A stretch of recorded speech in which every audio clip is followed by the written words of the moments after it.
Pre-Market, que segue com muitas informações, muitas notícias e também com muita análise do Guga Almeida, que está chegando aqui para começar esse nosso bate-papo nessa terça-feira. Guga Almeida, ótimo dia para você, ótima terça-feira.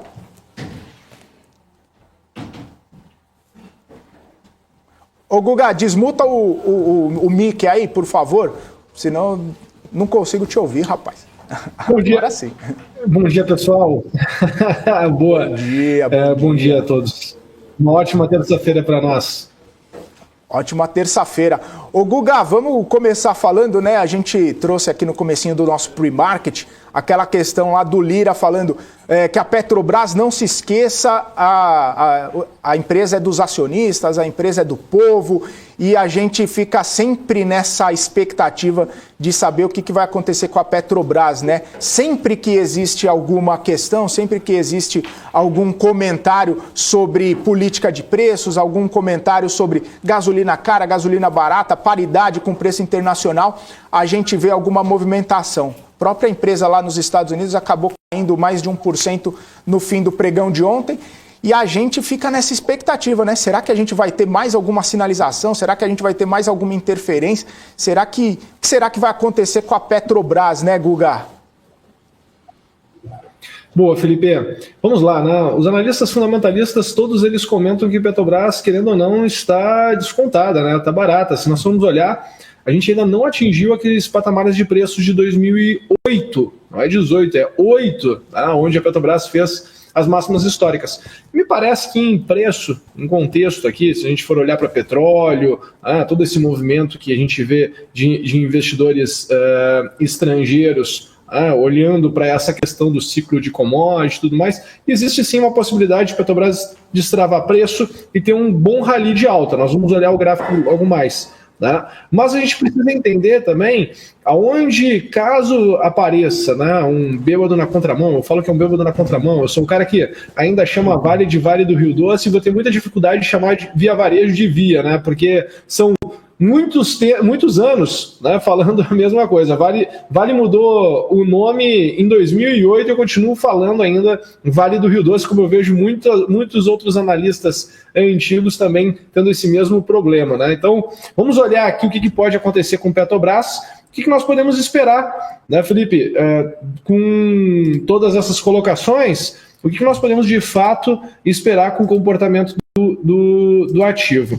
Deixa eu abrir aqui a Petrobras. PTR4, tá? Vamos olhar aqui a Petro 4. Olhando aqui numa visão mais longa aqui da Petrobras, tá? O que me chama a atenção, tá, Felipe? Deixa eu entrar primeiro aqui num gráfico semanal, só para validar o que eu falei sobre nós não termos ainda chegado, né? Me corrigindo esses dias que eu falo ter chego, né? É chegado a maneira correta, então vou falar aqui como o pessoal me ensinou, a gente ainda não chegou aqui nos patamares das máximas históricas aqui de 2008, certo?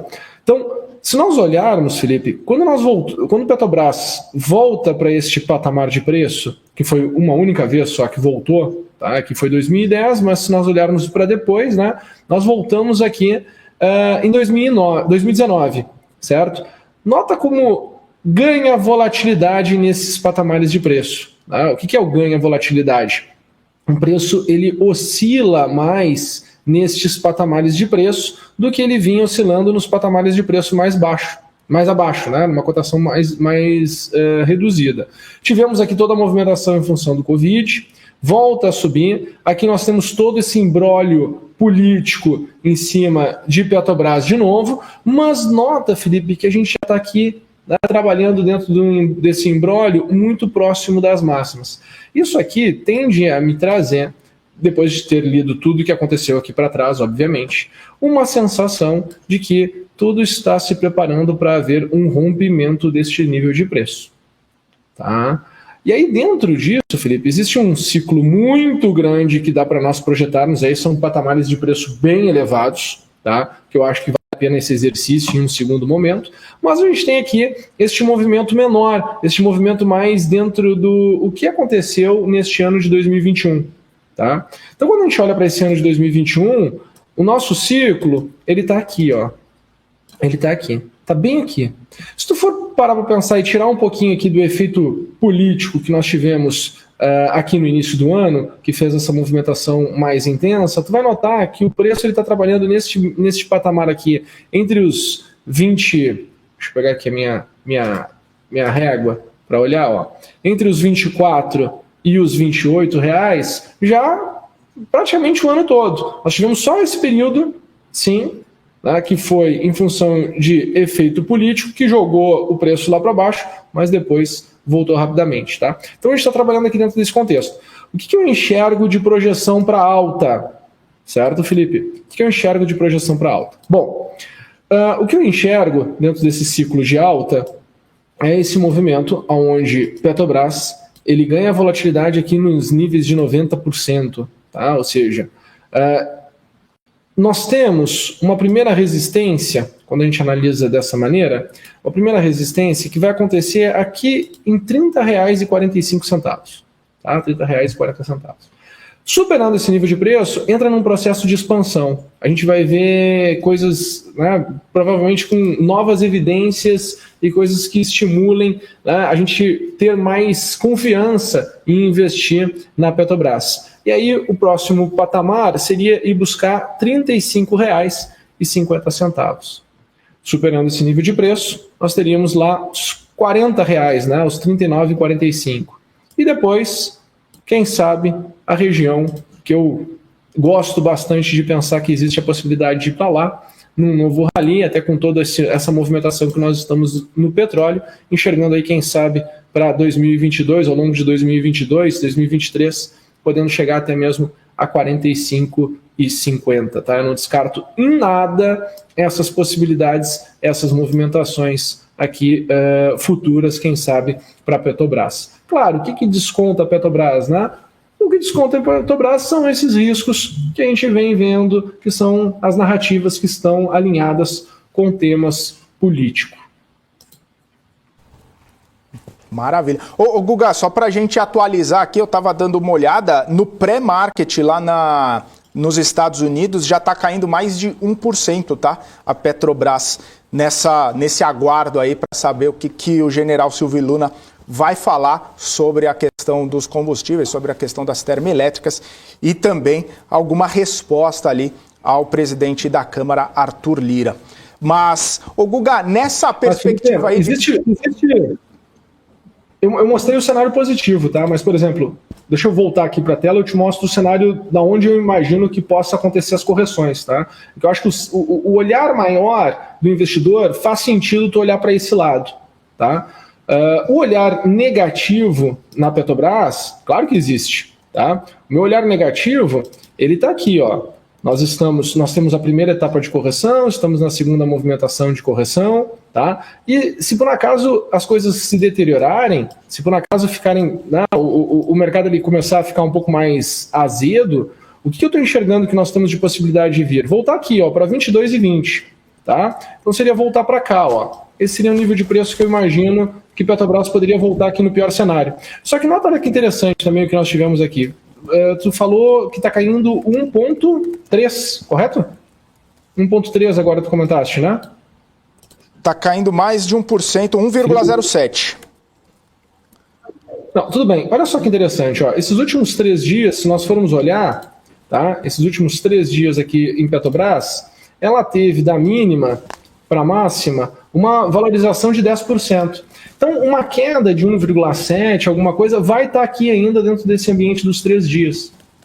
Tá? Então, não é uma. Se tu for olhar assim, no contexto geral, no movimento geral, não é algo assim, nossa, né, que vai fazer novas mínimas ou que vai criar um cenário onde o fluxo dos investidores vai entrar num patamar pior do que a gente estava na semana passada. Tá? A gente tem que ir monitorando. Óbvio, se ficar muito pesado, muito intenso, até porque nós temos exercícios de opções essa semana, e querendo ou não, né, somando aí Petro 3 e Petro 4, o volume da Petrobras é o maior volume na nossa bolsa, então né, pode ser que fique um pouco mais pressionado, até para dar o exercício aí para a ponta vendedora, querendo ou não, a gente, nos últimos 15 dias, nós tivemos aqui essa movimentação aqui de baixo, então a ponta vendedora está se beneficiando nesse último exercício, então Pode ser sim que fique um pouco mais travado, mas olha, de verdade, tá? Quando eu olho, eu traço esses cenários e olho essa força potencial toda aqui entre baixa e alta, mesmo que eu consiga entender que nós temos aqui um movimento, uma possibilidade de cair 12%, se eu olho o que eu tenho de possibilidade para subir, no primeiro movimento 16, segundo movimento 35, no terceiro movimento, querendo ou não, 50%. Se eu penso na relação de risco-retorno, a simetria, eu posso chegar numa situação até mesmo de 5-1. Né, o que eu tenho para cair versus o que eu tenho para subir. Aí, claro, tem que fazer aquela matemática do quanto tu vai alocar de capital em cada uma das situações, qual é o cenário que tu acredita, né, que possa se desenrolar primeiro para que tu possa proteger, caso o teu cenário não se desenvolva, e possa entrar num segundo momento. Porque mesmo que nós vejamos a Petrobras vir buscar aqui 22,85, não muda nada todo esse cenário que eu estou olhando aqui para cima. Uhum. Maravilha. Ô Guga, e nessa conversa aqui a gente acabou falando bastante de Petrobras, que a gente acabou nem falando sobre a perspectiva para o dia, para a Bolsa como um todo, né? Vamos dar uma olhadinha aqui como estão suas projeções aí para o Ibovespa hoje, que ontem acabou tendo um dia de otimismo, um dia animado ali, subindo 1,85%. Será que esse otimismo dos investidores se mantém para hoje? Legal. Sabe uma coisa que está me incomodando, Felipe? É que se tem um otimismo, mas não se gera uma movimentação acima do mínimo aceitável. Né? Eu queria que os movimentos eles fossem um pouco mais eufóricos, vamos assim dizer, né? Que o pessoal ficasse mais corajoso. A sensação que eu tenho é que a Bolsa ainda continua com freio de mão puxado, mesmo que tenha tido essa variação positiva, né, de 1,8, dentro do contexto, estou esperando uma variação ainda mais forte, um pouquinho mais forte, né, pela análise pequeno, toda então, do que o mercado tem feito. Ficou pequeno, infelizmente ficou pequeno. Mas deixa eu mostrar aqui o meu gráfico novamente, com as expectativas para o dia de hoje. Tá? Esse aqui é o meu cenário negativo, tá, Felipe? Só para tu entender, eu já estava com ele aqui na tela traçado, até porque nós tínhamos visto o mercado abrir aqui em correção, então estava olhando que poderia chegar até aqui os 115,600, certo? Mas o meu cenário de alta, o meu cenário positivo, ele é um cenário, cara, bem otimista, tá?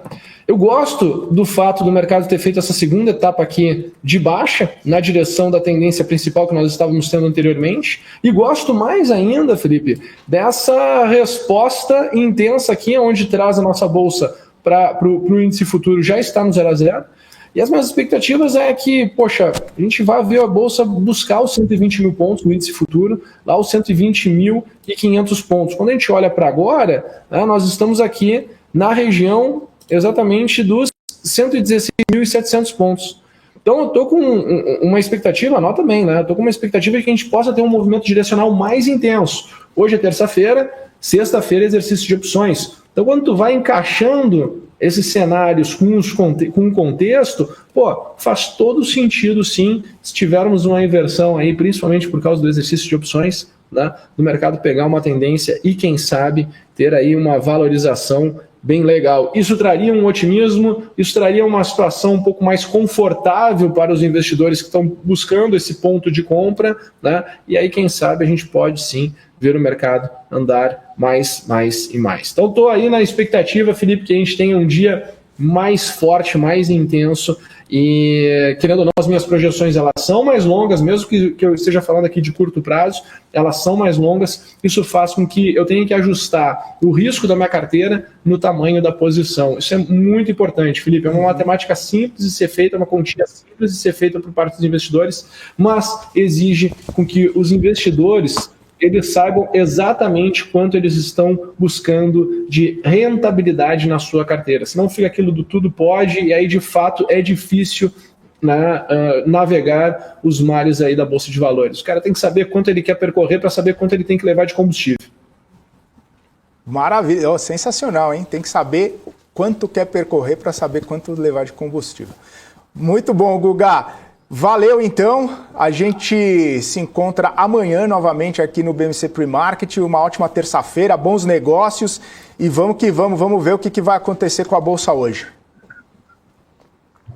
Legal, perfeito. Bons negócios a todo mundo. Até amanhã. Abraço. Valeu, Guga. Abração para você. Guga Almeida, ótimas análises aqui. Eu ia dar um bom dia aqui para todo mundo do nosso chat, mas se não, o Rui das Neves já está olhando aqui, ó, Felipe está roubando o horário da Paula, hein? Olha só, a Paula Moraes está de olho aqui em mim. Só queria só registrar aqui um abraço para a Larissa Valdívia, que falou que estava com saudade da gente. Não some mais, Larissa, volta a assistir a gente, por favor. E eu quero chamar a Paula Moraes agora para eu passar o bastão, para eu me despedir de vocês e a Paula comandar agora o BMC News, seguindo aí com todas as notícias, as repercussões do mercado financeiro. Bom dia, Paula Moraes, toca o barco. Bom dia, Felipe. Obrigada, você viu que eu contratei o Rui das Neves para ser nosso xerife, né? Ele tá sempre ali, ó, olhando, ajudando a gente a olhar o relógio e a lembrar do tempo. Dos dois lados. De manhã, ao contrário, de tarde, ontem ele ficou lembrando. Paula, lembra dos 3 minutos de tolerância. É isso aí. O Rui tá sempre atento. Obrigada, Felipe. Pode deixar que eu vou tocar no barco aqui. Daqui a pouco você volta. Hoje, só 5 minutinhos de atraso. Tranquilo. 12h35. Felipe tá de volta. Tchau, tchau, gente.